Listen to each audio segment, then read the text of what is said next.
সত্যিকার ভাবে খাঁটি উম্মতকে আল্লাহ পাকের খাঁটি বান্দা হিসাবে পরিচয় দিতে না পারি, আমাদেরকে শুধু রাসূল ফাইবার দিয়ে না, আমাদেরকে ঘূর্ণিঝড় দিয়ে না, আমাদেরকে কোনো নিম্নচাপ দিয়ে না, আমাদেরকে ভারী বৃষ্টি দিয়ে না ধ্বংস করে দিলেন। মানুষ আল্লাহর হুকুমে চলে না, অথচ মাছ আল্লাহর হুকুমে চলে, অগ্নিকুণ্ড আগুনের আল্লাহর হুকুমে চলে, অথচ আমরা আল্লাহর হুকুম মানতে রাজি হচ্ছি না। আজকে যদি জিজ্ঞাসা করি কারা কারা আমরা ফজরের নামাজ পড়ছি, আমরা দেখবেন অনেকেই ফজরের নামাজ পড়ি না। অর্থাৎ ভয় আমাদের দিন থেকে উঠে যাচ্ছে।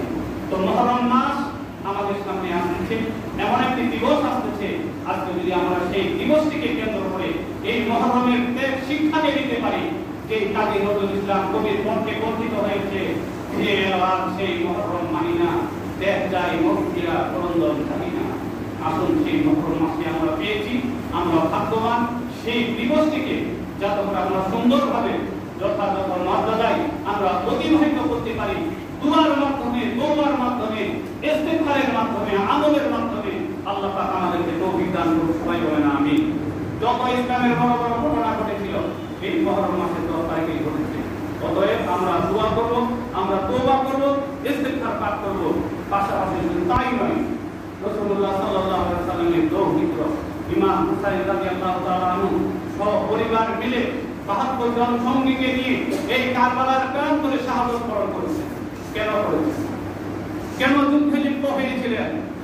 ইমাম হুসাইন রাদিয়াল্লাহু তাআলা আনহু যাদের ব্যাপারে বেহেশতের সুসংবাদ, যারা জান্নাতি যুবকদের সর্দার হবে, যাদের খুতবায়, ইসলামী খুতবায়, দ্বিতীয় খুতবায়, প্রতি জুমায় বাংলাদেশের গোটা বিশ্বের মসজিদে আলোচনা করা হচ্ছে, আল হাসান ওয়াল হুসাইন সাইয়্যিদা শাবাবিয়ানিল জান্নাহ।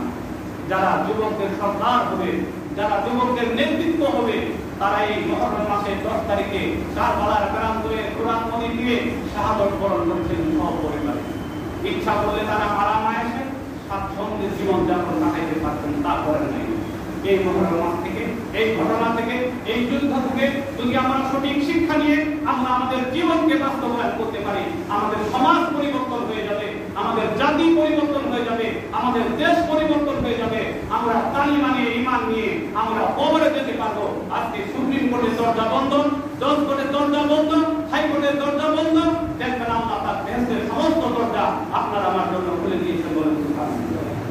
সেই দিবসটি যাতে করে আমরা যথাযথ মর্যাদায় পালন করতে পারি। আসুন তওবার সময় এসেছে, গুনাহ মাফের সময় এসেছে। পবিত্র মুহররম মাস হিজরি নববর্ষকে পেয়ে আমরা এই মুহররম মাস থেকে বিদায় দেব। পাশাপাশি এই পবিত্র মুহররম মাসে যদি আমরা 10 তারিখ আশুরার দিন রোজা থাকি, ইসলামের ইতিহাসে এই মুহররম মাসে রোজা ফরজ। আল্লাহ পাক পরে এটাকে রমজান মাসে রোজা ফরজ করেছেন, আর এই মুহররমের রোজাকে রহিত করেছেন। আসুন এই মুহররম মাসে যদি আমরা একটি রোজা থাকতে পারি, আল্লাহ রাসূল বলেছেন তার 1 বছরের গুনাহ আল্লাহ তাআলা মাফ করে দিবেন। অনেকগুলি আমল আছে, আপনারা সবাইয়ের কারণে আজকে আমি বলতে পারছি না। ইনশাআল্লাহ আল্লাহ পাক যদি তৌফিক দেয় এই মুহররম মাসের চেষ্টা করব এইগুলি আমাদের করণীয় এবং বর্জনীয়।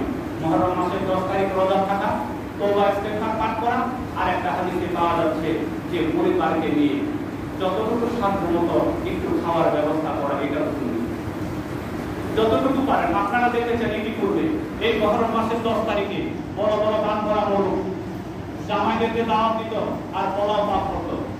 মুহররম মাসের 10 তারিখে পরিবারকে নিয়ে সাধ্য অনুযায়ী একটু খাবারের ভালো উন্নত মানের ব্যবস্থা করে, এটাও পাওয়া যাচ্ছে।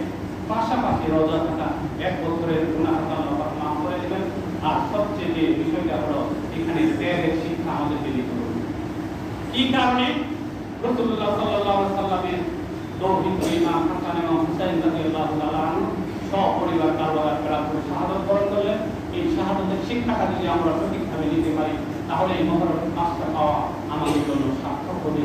মুহররম মাসের এই আশুরা দিবসটিকে পাওয়া আমাদের জন্য সার্থক হবে, সফল হবে। আসুন সময় একটু কম, এই মুহররম মাসে আমরা বেশি বেশি তওবা ইস্তেগফার পাঠ করব, দেশ জাতির জন্য দোয়া করব, গোটা বিশ্বের মুসলিম উম্মাহর জন্য দোয়া করব। আল্লাহ পাক যেন আমাদেরকে কোনো বিপদ দিয়ে পরীক্ষা না করে।